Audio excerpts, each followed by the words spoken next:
नमस्कार, आप देख रहे देवभूमि समाचार। मैं आपके साथ प्रियंका मलिक हाजिर उत्तराखंड की तमाम छोटी बड़ी खबरों के साथ। खबरों का रुख करेंगे, लेकिन सबसे पहले एक नजर हेडलाइंस पर। नैनीताल जिले को सीएम धामी ने दी बड़ी सौगात। 778 करोड़ रुपए की योजनाओं का किया लोकार्पण और शिलान्यास। जनसभा में 5 लोकसभा सीटों पर जीत का सीएम धामी ने किया दावा। लोकसभा चुनाव से पहले उत्तराखंड कांग्रेस को लगा बड़ा झटका। कांग्रेस नेता मनीष खंडूरी ने दिया इस्तीफा। 2019 में थामा था कांग्रेस का दमन।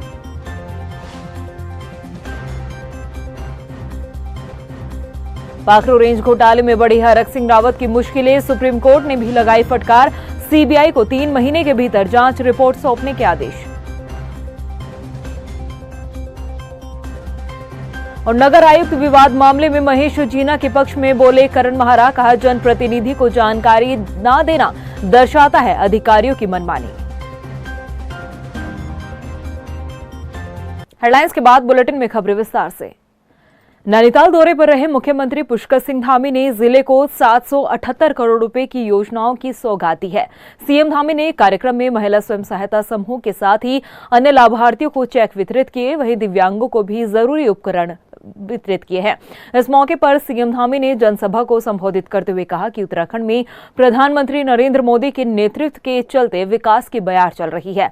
आपको बता दें कि कार्यक्रम में नैनीताल सांसद के साथ ही बीजेपी के विधायक भी शामिल हुए। आने से आरटीओ कार्यालय है, प्रशिक्षण का कार्यालय है। यहाँ पर संभागीय जो आरटीओ का कार्यालय बाहर जाएगा और जो प्रशिक्षण केवल अभी एक स्थान पर होता था, अब वो हमारे यहाँ पर भी हो पाएगा। ड्राइविंग का भी जो है प्रशिक्षण यहाँ पर हो पाएगा। उससे निश्चित रूप से आने वाले समय में एक विकास का बहुत बड़ा काम यहाँ पर प्रारंभ होगा। इससे पर्यटन भी बढ़ेगा, यहाँ के लोगों को रोजगार भी मिलेगा, हर प्रकार से दृष्टि होगी और शहर के लोगों को सुविधा भी होगी पूरे कुमाऊं के क्षेत्र। वहीं लोकसभा चुनाव के प्रत्याशियों के ऐलान पर मुख्यमंत्री पुष्कर सिंह धामी ने कहा कि जल्द ही 2 सीटों पर भी प्रत्याशियों के नामों का ऐलान होगा। उन्होंने कहा कि प्रधानमंत्री नरेंद्र मोदी से उत्तराखंड की जनता का लगाव है और निश्चित तौर पर लोकसभा चुनाव बीजेपी ही जीतेगी। देखिए, यहाँ से तो चूंकि माननीय प्रधानमंत्री मोदी जी का उत्तराखंड के लोगों से जिस प्रकार से लगाव है, देवभूमि से लगाव है, यहाँ के लोगों के लिए जो काम उन्होंने अपनी सरकार में 10 सालों में किए हैं वो पहले कभी नहीं हुए और बड़ी मात्रा में 1.5 लाख करोड़ से भी ज़्यादा की धनराशि हमारे लिए स्वीकृत हुई। तो हर चुनाव में चूँकि उनको बढ़कर वोट मिलते हैं, 14 में जो वोट मिले थे उससे ज़्यादा 19 में मिले हैं। 19 में जितने मिले हैं उससे ज़्यादा 24 में मिलेंगे, क्योंकि उत्तराखंड के लोग जैसे उनको अपने जैसे वो यहाँ के लोगों को मानते हैं, यहाँ के लोग भी उनको मानते हैं। लोकसभा चुनाव से पहले उत्तराखंड कांग्रेस को बड़ा झटका लगा है। कांग्रेस नेता मनीष खंडूरी ने कांग्रेस को अलविदा कह दिया है। ऐसे में अब सवाल उठने लगे हैं कि चुनाव से पहले मनीष खंडूरी का ये कदम किस ओर इशारा करता है। ये रिपोर्ट देखिए। लोकसभा चुनाव से पहले उत्तराखंड कांग्रेस को बड़ा झटका। कांग्रेस नेता मनीष खंडूरी ने दिया इस्तीफा। मनीष खंडूरी ने पार्टी को कहा अलविदा। अब खंडूरी किस ओर हुए विदा। एक तरफ जहां उत्तराखंड कांग्रेस अपनी सियासी जमीन बचाने की जुगत में लगी है, तो वहीं इस बीच लोकसभा चुनाव से ऐन मौके पहले पार्टी को बड़ा झटका लगा है। कांग्रेस नेता मनीष खंडूरी ने पार्टी से इस्तीफा देते हुए कांग्रेस को चौंका दिया है। पौड़ी लोकसभा सीट से दावेदारी जता रहे कांग्रेस पार्टी के नेता मनीष खंडूरी ने पार्टी की प्राथमिक सदस्यता से इस्तीफा दे दिया। उन्होंने सोशल मीडिया के माध्यम से जानकारी देते हुए कहा कि मैं भारतीय राष्ट्रीय कांग्रेस पार्टी की प्राथमिक सदस्यता से तत्काल प्रभाव से त्याग पत्र दे रहा हूँ। बता दें कि मनीष खंडूरी ने 2019 लोकसभा चुनाव से पहले कांग्रेस का दामन थामा था। कांग्रेस पार्टी की तरफ से उन्होंने पौड़ी लोकसभा सीट से चुनाव लड़ा था, लेकिन उन्हें हार का सामना करना पड़ा। पौड़ी गढ़वाल सीट पर बीजेपी से तीरथ सिंह रावत ने जीत दर्ज की थी। उन्होंने कांग्रेस प्रत्याशी मनीष खंडूरी को 3,02,669 वोटों के अंतर से हराया था। तीरथ सिंह रावत को 5,06,980 वोट मिले थे, तो वहीं मनीष खंडूरी को 2,04,311 वोट मिले। मनीष खंडूरी पूर्व मुख्यमंत्री भुवन चंद्र खंडूरी के बेटे हैं। बीते 5 सालों से लगातार पौड़ी लोकसभा में अपनी मौजूदगी वो दर्ज कराते आ रहे हैं, लेकिन अचानक उन्होंने पार्टी की प्राथमिक सदस्यता से इस्तीफा देकर कांग्रेस को झटका दे दिया है। मेरी जानकारी में अभी तक नहीं है, सोशल मीडिया से और अभी आप पत्रकार बंधुओं से पता चला है। और मुझे कोई कारण भी इसमें समझ में इसलिए नहीं आ रहा है क्योंकि पार्टी ने बहुत सम्मान उनको दिया। 2019 में लोकसभा का टिकट देना, उसके बाद केंद्र में हमारी जो AICC है उसमें हमारे एक प्रोफेशनल प्रकोष्ठ है, उसमें भी वो 5 सदस्यों में से एक सदस्य हैं जो बहुत ही सम्मानित पद है। और क्या कारण रहे कोई ऐसा स्पष्ट भी नहीं है। जो सोशल मीडिया का पोस्ट मुझे दिखाया गया उसमें कोई स्पष्ट संकेत भी नहीं है कि वो क्यों उन्होंने पार्टी छोड़ी, क्योंकि पृष्ठभूमि बीजेपी से है। उनके पिताजी आदरणीय BC खंडूरी जी बीजेपी के मुख्यमंत्री रहे हैं और उनकी जो सिस्टर हैं वो इस समय विधानसभा की अध्यक्ष हैं। हो सकता है पारिवारिक कारण भी कई बार हो जाते हैं, व्यक्तिगत कारण भी हो सकते हैं।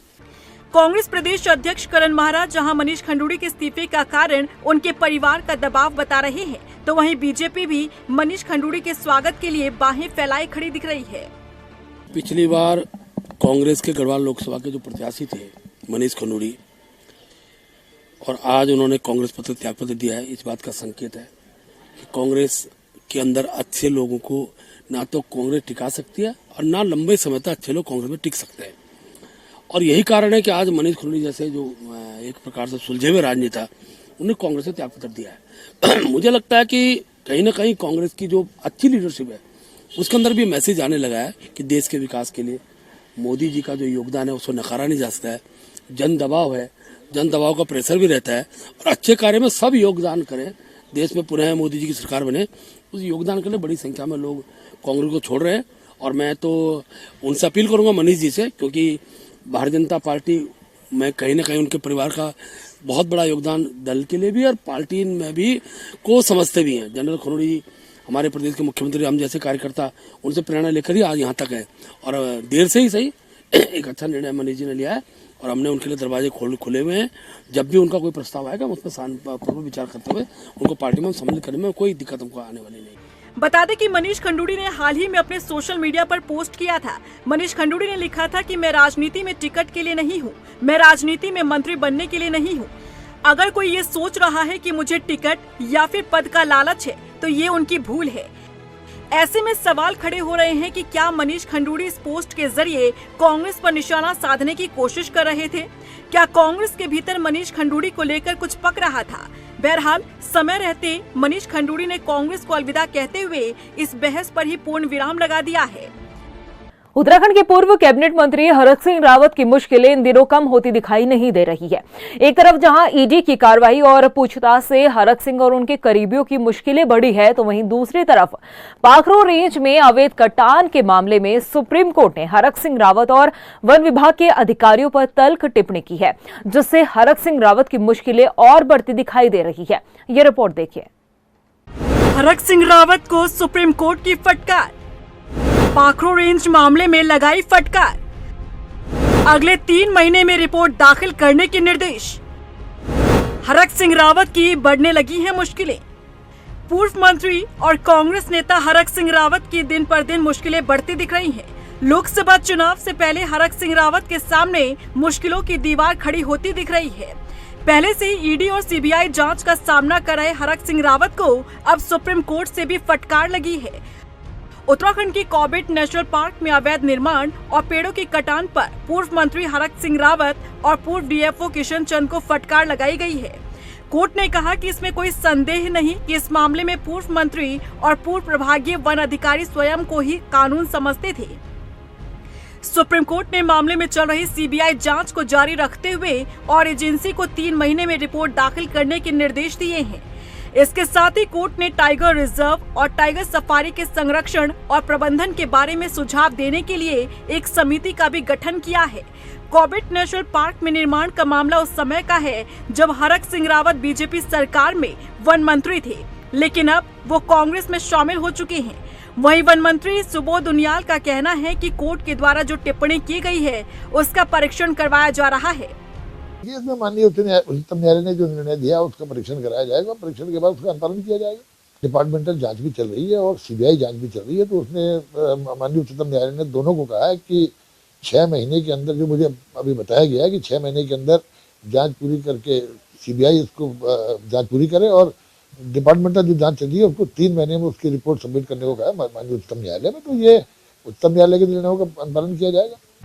वहीं कांग्रेस के प्रदेश अध्यक्ष करण मारा का कहना है कि सुप्रीम कोर्ट ने इसमें तल्ख टिप्पणी की है और यदि प्रकृति के साथ छेड़छाड़ हुई है तो ये ठीक नहीं। देखिए, अगर प्रकृति के संग जो छेड़छाड़ हुई है और अगर नियमों का उल्लंघन हुआ है तो निश्चित ही गलत है।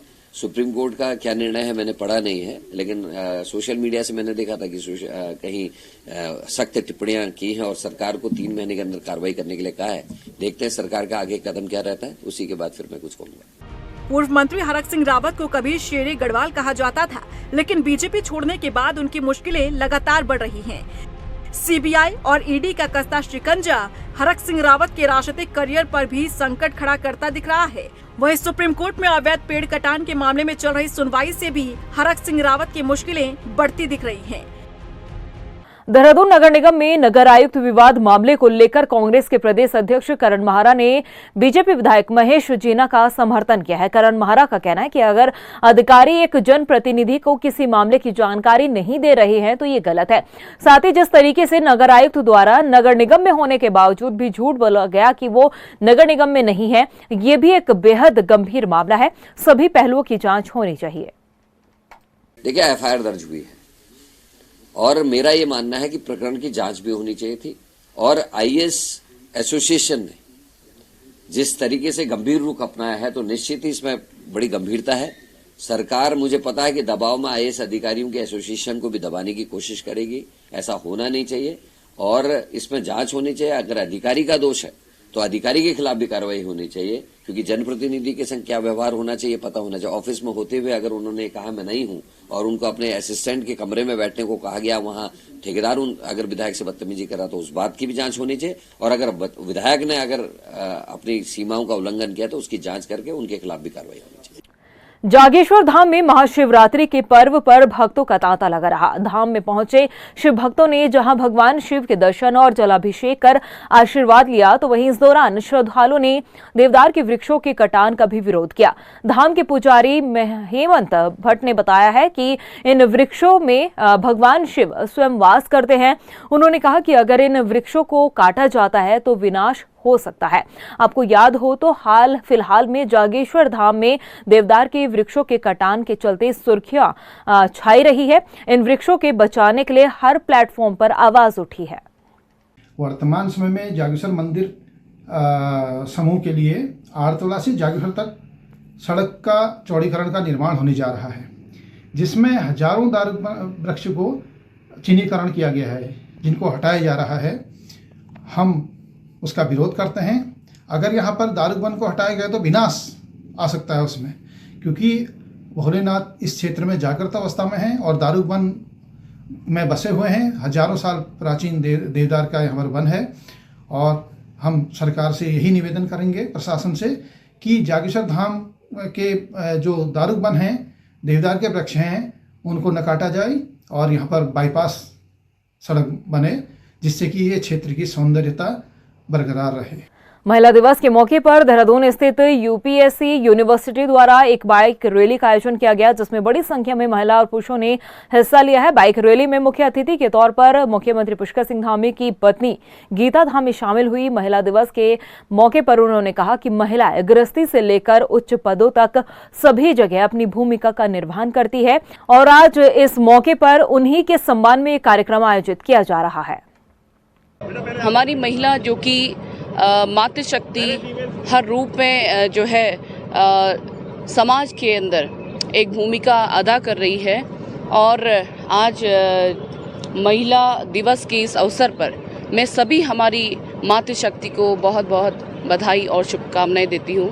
आज यूपीएससी का ये बहुत ही साहसिक बाइक रैली का आयोजन यहाँ पर हुआ है और हमारी जो विद्यार्थी हैं, महिलाएं हैं, सभी ने बढ़ चढ़ के करके हिस्सा लिया है। मैं बहुत शुभकामनाएं देती हूँ। लोहाघाट में अंतर्राष्ट्रीय महिला दिवस के मौके पर आंगनवाड़ी वर्कर्स ने अपना प्रदर्शन जारी रखा। एसडीएम कोर्ट परिसर में इकट्ठा हुई आंगनवाड़ी कार्यकर्ताओं ने सरकार के खिलाफ नाराजगी जताई। नाराज कार्यकर्ताओं ने बताया कि वो पिछले 19 दिनों से प्रदर्शन कर रही है, लेकिन सरकार उनके सुध नहीं ले रहा। आपको बता दें कि आंगनवाड़ी कार्यकर्ता मानदेय बढ़ाने की मांग कर रही है। इसके साथ ही गदरपुर में भी आंगनवाड़ी कार्यकर्ताओं का धरना प्रदर्शन जारी है। आंगनबाड़ी कार्यकर्ती सेविका मिनी कर्मचारी संगठन के बैनर तले आज हमें 19 दिन हो गए कार्य बहिष्कार करते हुए। सरकार ने हमसे वार्ता तो की, लेकिन कोई अभी तक सकारात्मक निर्णय नहीं लिया है। आज कहना चाहिए, एक और सरकार बेटी बचाओ बेटी पढ़ाओ कहती है, दूसरी ओर सरकार आज महिला सम्मान की बात करती है, अंतर्राष्ट्रीय महिला दिवस के रूप में मनाया जाता है। और देखिए, जिस देश की महिलाएं, जिस राज्य की महिलाएं सड़कों पे बैठी हुई हैं, वो सरकार अभी भी नहीं समझ रही है। तो ये भी एक सोचनीय विषय है। हम सरकार से बार बार अपनी गुहार लगा रहे हैं कि हमें 600 रुपये प्रतिदिन के हिसाब से हमारा मानदेय 18,000 रुपये कर दिया जाए। एक सकारात्मक निर्णय लेने के बावजूद भी सरकार अभी तक हमारे लिए कोई भी निर्णय नहीं ले पाई है। वहीं मंगलोर कस्बे के मोहल्ला किला में दो पक्षों की लड़ाई के दौरान एक व्यक्ति को पीट कर मौत के घाट उतार दिया गया। घटना के बाद पूरे मोहल्ले में सन्नाटा पसरा रहा। वहीं मौके पर पहुंची पुलिस ने शव को पोस्टमार्टम के लिए भेज दिया है और मामले की जांच की जा रही है। वहीं घटना के बाद से आरोपी मौके से फरार हो गए। घटना तो है कि हमारे में कोई नहीं आता। मेरे पापा थे, सिर्फ मेरे पापा बाहर गए थे, उन्होंने शायद सुविधा सबने मिलकर से मारा। कब की घटना है? 11 पौने 11 बजे की घटना है। मौके पर पुलिस पहुंचे थे? मौके पर पुलिस पता नहीं सर, मुझे इतना पता नहीं था। मैं फिलहाल सारे बाहर गए हुए थे, मौके बाहर से मौके पर पुलिस बाहर गए हुए थे, सारे बाहर जाए अपने काम पे थे सारे, कोई घर नहीं आया था। प्रदेश की खबरों में इतना ही, फिर हाजिर होंगे कुछ खास खबरों के साथ। तब तक के लिए मुझे दे इजाजत, नमस्कार। नैनीताल जिले को सीएम धामी ने दी बड़ी सौगात। 778 करोड़ रुपए की योजनाओं का किया लोकार्पण और शिलान्यास। जनसभा में 5 लोकसभा सीटों पर जीत का सीएम धामी ने किया दावा। लोकसभा चुनाव से पहले उत्तराखंड कांग्रेस को लगा बड़ा झटका। कांग्रेस नेता मनीष खंडूरी ने दिया इस्तीफा। 2019 में थामा था कांग्रेस का दमन।